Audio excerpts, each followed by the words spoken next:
Welcome back to the Digital Transformation Series. I'm Jeremy McConnell with our Digital Transformation team, and I focus on cloud-native solutions and security as a service.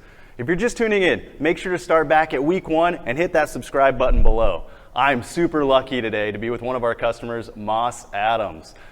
They're going through a digital transformation journey, and they're here to talk about that today. Sandra, we'll start with you. Please introduce yourself. I'm Sandra Sloan, Facility Manager for Moss Adams. I've been with the firm 8 years and manage the workplace services. Great. It's great to have you. Wade?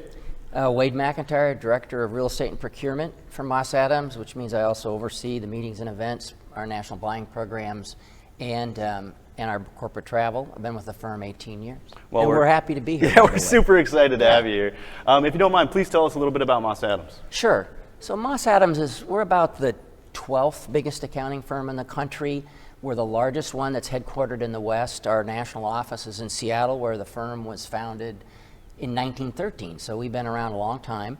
We have about 32 practice offices, mostly up and down the West Coast, but we also go as far east as Kansas City. And we have about 4,500 partners and employees, domiciled about 32 practice offices. Great, yeah. Great. So I guess tell us about your workplace strategy. Well, up until about 8 years ago, most all of the real estate decisions were made at the local office level. So that things like selecting a broker, building, negotiating leases, design, construction, if there was any of that involved. And the problem with that is that we weren't leveraging our buying power, we weren't leveraging our brand, because there was different architects designing the spaces.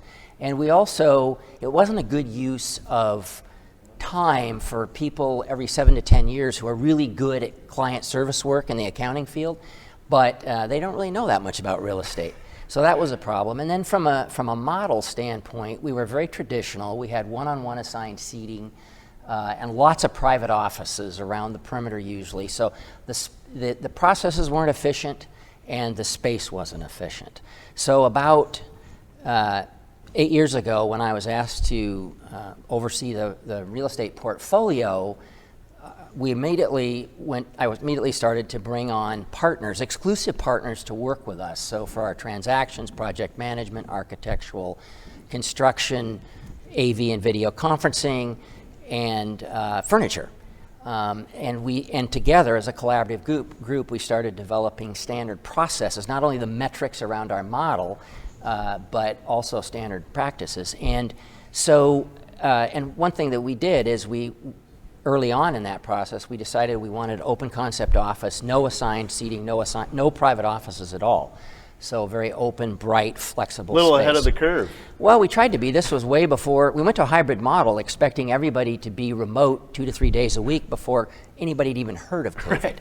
So we started down that journey, and I'd say the one piece that was missing from that, the one seat at the table that wasn't filled until just recently, was the physical security for the offices. I mean, nobody wanted to own that. I didn't want to own it because, as far as I was concerned, when I hand them the key, that's yours. And physical security is sort of a ongoing thing, right?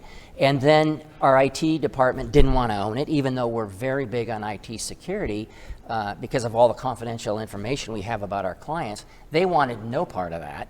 And we didn't at the time have a firm-wide facilities or operations team, so there was nobody to give it to. But so the result of that was that when it came to security, as we were building out an office, we just say to the local people, well, that's your problem. You figure out what you want.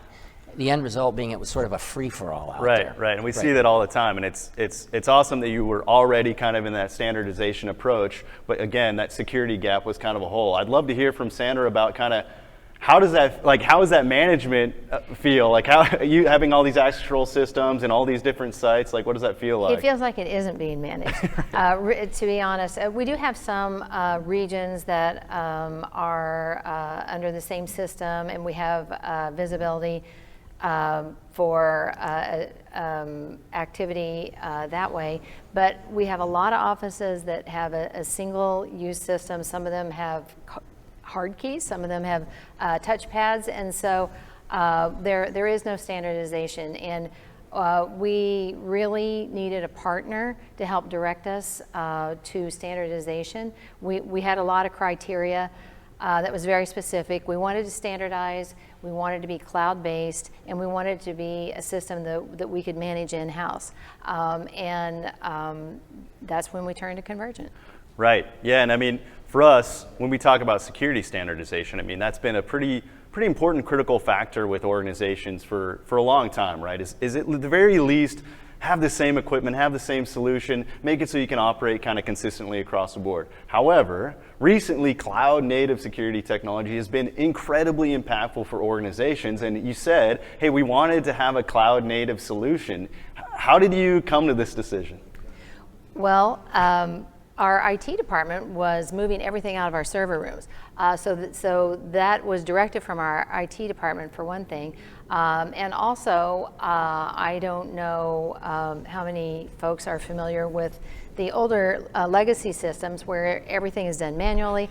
You have to have the software installed on every single user's laptop. Any upgrades are having to be done on every single individual laptop, and it takes a great deal of time and a great deal of coordination, and you have to involve the IT team because they won't allow any remote access without supervision on laptops. So it's very time intensive, and it's inefficient, and in some cases it isn't done. That was my big concern, is that we have software that's not updated, we have firmware that's not updated, and no one had their arms around all the systems. So from a security standpoint, it became important that someone was managing it, security firm-wide. I think one of the other things too with those old systems and those disparate systems was the fact that also from a security standpoint, you couldn't, when somebody left the firm, it was a manual process to make sure that that their access would be denied going forward. And it just seemed like a cloud-based solution was the only one that was going to be able to work for doing something like that. Again, this is Sandra Sloan and Wade McIntyre with Moss Adams. I'm Jeremy McConnell with Convergint Technologies Digital Transformation Team. Make sure to click that subscribe button below and tune in next week when we talk to Moss Adams a little bit more about how cloud-native technology is really supporting their organization.